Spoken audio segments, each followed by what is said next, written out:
Yo Gadgeters, OnePlus is back. No, bukan back to Indonesia sih. Walaupun kayaknya rumornya berhembus lumayan kenceng ya. Ketika Pete Lau, salah satu pendiri OnePlus, main ke Indonesia baru-baru ini. Satis tuh yang sempat ketemu. Apa jangan-jangan gua akan membiarkan imajinasi kalian menyimpulkan sendiri. Anyway, OnePlus is back. Maksudnya adalah dia kembali menghadirkan handphone flagship killer dengan harga yang masuk akal. Start di $700 di US sana, which artinya 10 jutaan dan sekitar 9 juta di China. Thanks to Gondrai Store, gue udah pakai OnePlus 11 dan berani bilang kalau ada saat yang paling tepat OnePlus kembali jualan di Indonesia, itu adalah 2023 ini atau 2024. Ini waktu yang tepat karena momentumnya itu lagi bagus dengan hadirnya OnePlus 11 yang truly worth the price. Penasaran kayak apa? Let's go!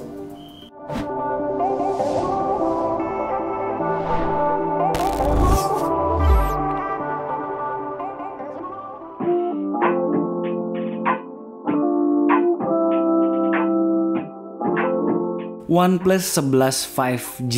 Udah, itu aja namanya sekarang. Nggak ada Pro, Pro Plus, Ultra, apalagi. Kembali ke jati diri OnePlus dulu. Nggak kebanyakan bikin varian, tapi fokus dengan effort yang maksimal. Banyak banget ya hal yang gue suka dari OnePlus 11 ini, gengs. Asli. Pertama, desain. Kamera island yang rada ngotak dan menurut gue kaku di OnePlus 10 Pro tahun lalu dibikin lebih ngebulet sekarang. Keren. Tetap konsisten dengan bahasa desainnya namun memberikan modifikasi yang bikin semakin memorable secara desain. Back covernya kaca Gorilla Glass 5 dengan Sunblast finish yang sedikit memantulkan cahaya. Layar depan Gorilla Glass Victus dengan bezel yang tipis dan cukup balance di semua sisi. Keduanya mengapit aluminium frame yang dikelir hitam chrome. Keren dan premium abis look dan feel-nya. Perlu di note, alert slider khas OnePlus yang sempat hilang di rilisan sebelumnya kembali lagi. Gitu dong. Kedua, kamera cuy.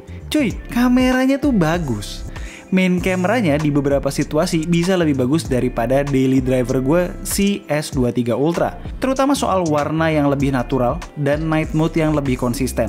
OnePlus 11 menggunakan sensor Sony IMX890 which bakal dipakai di banyak banget handphone keluaran BBK Group tahun ini. Seperti Find N2 series, Realme GT3 atau Neo 5 series. Terus juga kayaknya soal processing 3 brand ini keroyokan deh. Soalnya seperti experience gue di Find N2 dan N2 Flip, processingnya tuh emang oke. Nah, di sini ditambah kalibrasi processing hasil kerjasama dengan Hasselblad. Di good light top banget. Di kondisi backlight cukup balance dan gak terlalu degradasi image quality. Sampai kondisi remang-remang dan low light pun surprisingly bagus. Secara shutter speed pun cepet di night mode sekalipun. Nih, lihat beberapa foto-foto yang udah gue ambil dengan kamera utama, ultra wide, tele 2x, serta selfie-nya. Untuk spek lengkap, silahkan cek di deskripsi.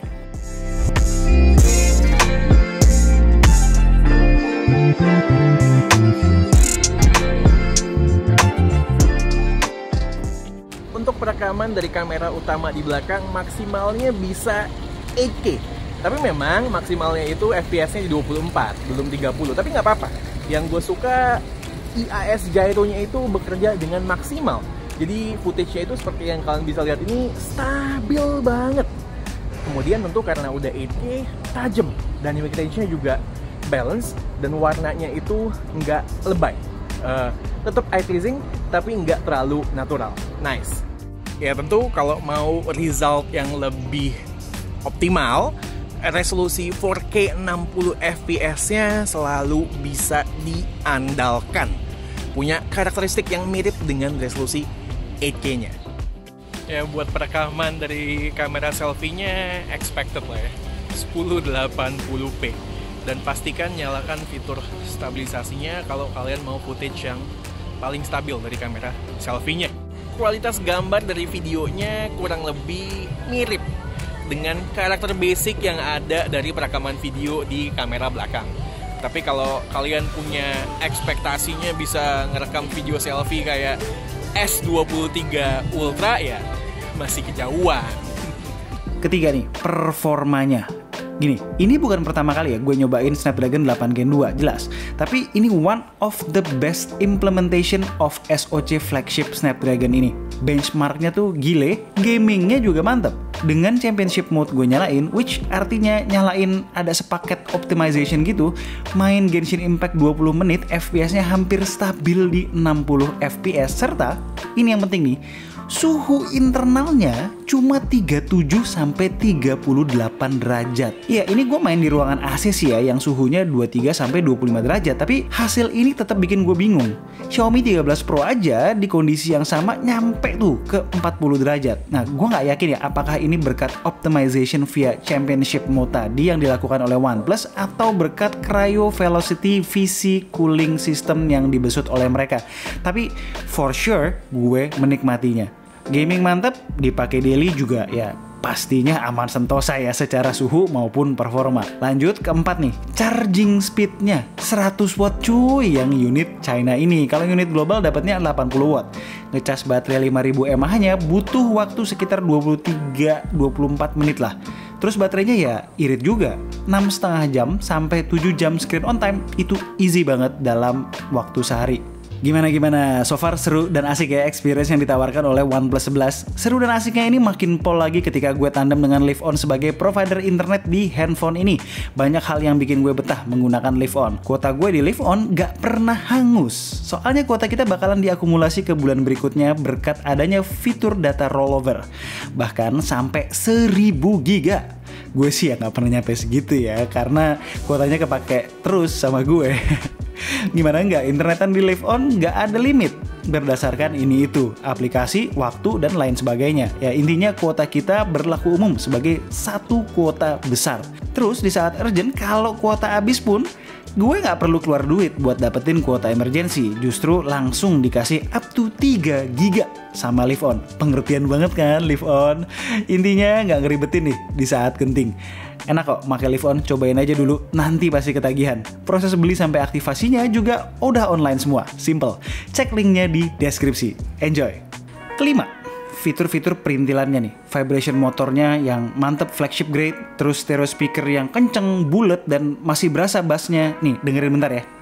But I keep everybody at a distance. Lanjut, in-display fingerprint sensor yang cepet dan akurat, udah tersertifikasi IP64, dan untuk unit gue yang ini, RAM 16GB, LPDDR5, dan 512GB internal UFS 4-nya lega banget. Paling yang disayangkan ya nggak ada wireless charging aja. Nah, ada yang bagus juga, tapi ya buat gue sebenarnya nothing special karena udah sering make yang sama atau lebih baik kali ya. Layarnya AMOLED E4 keluaran beberapa tahun lalu.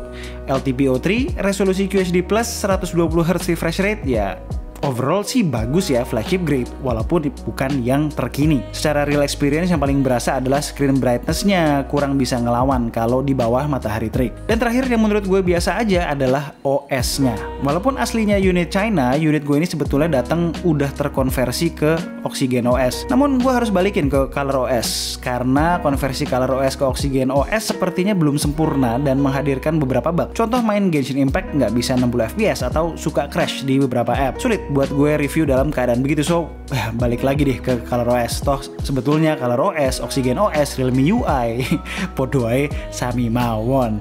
Makanya gue bilang biasa aja ya, bagus tapi ya nggak se-special Oxygen OS beberapa tahun lalu. Oh ya, versi Androidnya di 13, security patch-nya di Februari 2023.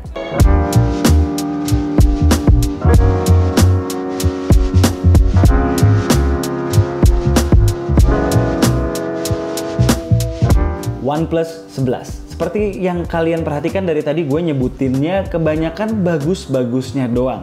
Ada kekurangan-kekurangan minor seperti video selfie masih Full HD atau screen brightness yang kurang dibandingkan real flagship.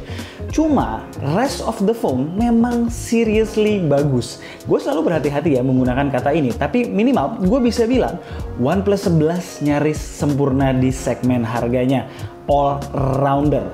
Makanya gue bilang momentum ini kalau bisa dimanfaatkan oleh Om Pitlau yang lagi ceki-ceki Indonesia, bakalan jos banget nih soalnya. Buat kalian yang mau ngerasain kembalinya OnePlus sekarang juga bisa kontak Gondry Store. Memang lebih mahal dari harga di luar negeri ya, jelas ya, kan bayar pajak masuk resmi dan IMEI bener-bener legal dan terdaftar. Sekian video dari gue kali ini, gue Alessa and this is K2G. Tunggu racun-racun kami berikutnya. Ciao.